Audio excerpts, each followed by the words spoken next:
every single person who wants to do something with their life and has done something with their life has gone through the exact chapter that you're going through. And it's the lonely chapter. It's the chapter where you don't fit in with your own friends, but you don't have the outcomes yet to fit into a new group of friends. And you're doing this thing, you're consuming content on the internet, you're doing these free tutorials online to try and figure out how to set up a podcast and where do I host this thing? And then you're going through this and you're like, is this even worth it? Because you have no signs of success, right? But if there's anything that you can take away from what we're saying right now, is that the sign of success is the hate that you get along the way. And what you can't do is bend the knee to their hate and fit back into the conformity because it's comfortable and it's warm. Because like in the Matrix, when Trinity opens the door, when Neo's about to go take the red pill and he wants to get out of the car, she says, Neo, you've been down that road and you know exactly where it leads. And I know that's not where you want to be. That's the real message. The real message is we all started from nowhere. I mean, we all had bullshit jobs. We all felt like losers. But through time and effort, you build a stronger human. You build a stronger body. You build a stronger mind. You build accomplishments and will and momentum. And then you look back and you go, hey, man, I'm not washing tables anymore. You know, I'm not washing dishes. I'm not cutting lawns. I'm not digging ditches. Yeah. You know, I'm a different person now, but I used to be. Hey, you know, listen to what from my experience, I found out that God, it tests you.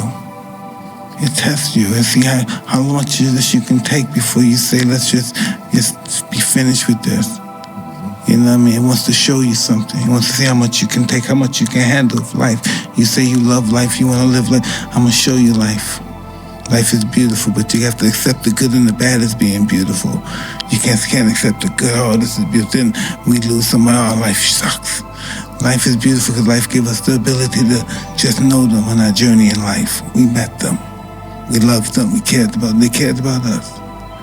That's the purpose of life, just to enjoy what we had, what we journeyed through it. Yeah, my pleasure, brother. I needed it. We all do. Because sometimes we don't understand, like, what is this thing? What is my purpose? Why am I here? Why do I have to go through this pain? Why do I have to go through this fear all the time? Why can't it just be peaceful all the time? Then it wouldn't be life. You know, it wouldn't be life. We have to take life at its terms, life on life terms, not life on our terms. You know, we have to live life on life terms, not on our terms. That's the hardest part, right? Is to get out of that rut. When you ain't got shit and there's nothing going on, to have faith then is so difficult. To have faith when you're successful, it's like, listen, bitch, you've been successful for a while. Of course you got faith. Just keep doing what you're doing. That's easy. It's it's like absolutely right. It's like you already got up the hill. Now you're just coasting. Yeah. You know, you're just rolling down the hill. Everything's great. That's the easy part. It's all smooth sailing. Yep. The hard part is getting up that fucking hill. Especially if you got a dad you're hiding from. Especially if you feel like you're a loser, or you never really had anything in your life that you could look back on and say, hey, I was really good at that. You know, and there's a lot of people out there listening to this. There's so many people that are in that starting point. Like the people that come up to you and say, I don't know what to do. What should I do? How do I do it? Yeah. How do I get going? Well, you're going to have to figure it out, one foot in front of the other. Exactly. You're going to have to find a thing and keep working at it and get better at it. I never forget one time I was running by a graveyard when I was fucking just trying to become, I was fat.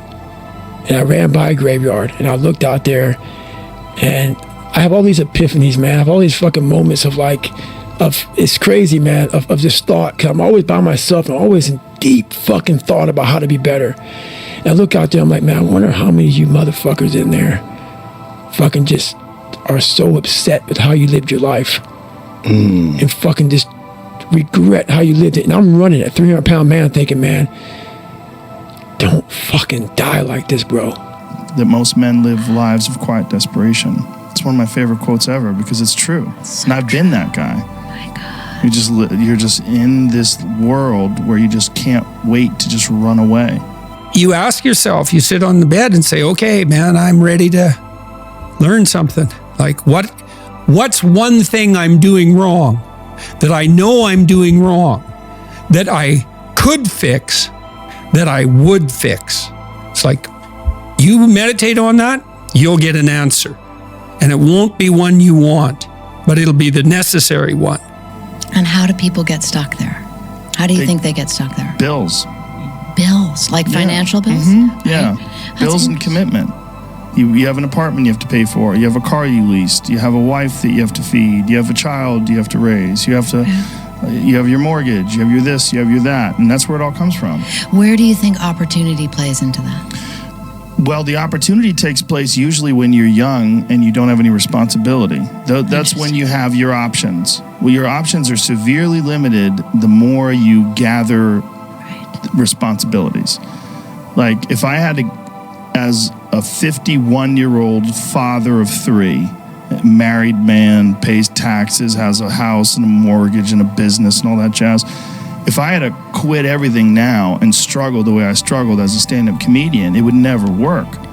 But the only way I could be this person now is if I took that chance when I was 21, when I was dead broke and had my cars repossessed and all that stuff. That's the only way you ever get where you want to go. You have to take a path that's dangerous, and most people want to take the safe path. The safe path leaves you stuck in quiet desperation almost every time. It's hell. That's the fear. The fear is never reaching your potential. That's it. That always falling short, always quitting before you're done, always procrastinating, always not doing the right thing. And then one day you're an old man. Yep. And you look back and go, God, I could have been great. Yep. I could have been great. Unchosen suffering is going to happen in life. Your parents are going to pass away, loved ones are going to die, your relationships are going to break down, your body is going to fail you, you're going to become ill or sick or destitute. Things are going to happen that you have no control over. And the only way that you can prepare yourself for unchosen suffering is with chosen suffering. Right. You can elect to put yourself into a position to become a stronger alloy of whatever the metal is that you're made of. But can people just make that change? I mean, Yes, look, you can, I believe they but can. you have to plan it out. The way you can change is you have to put aside enough money to give yourself a window. And then you have to have a plan. And you have to spend all your waking hours outside of whatever shit job you do planning your escape.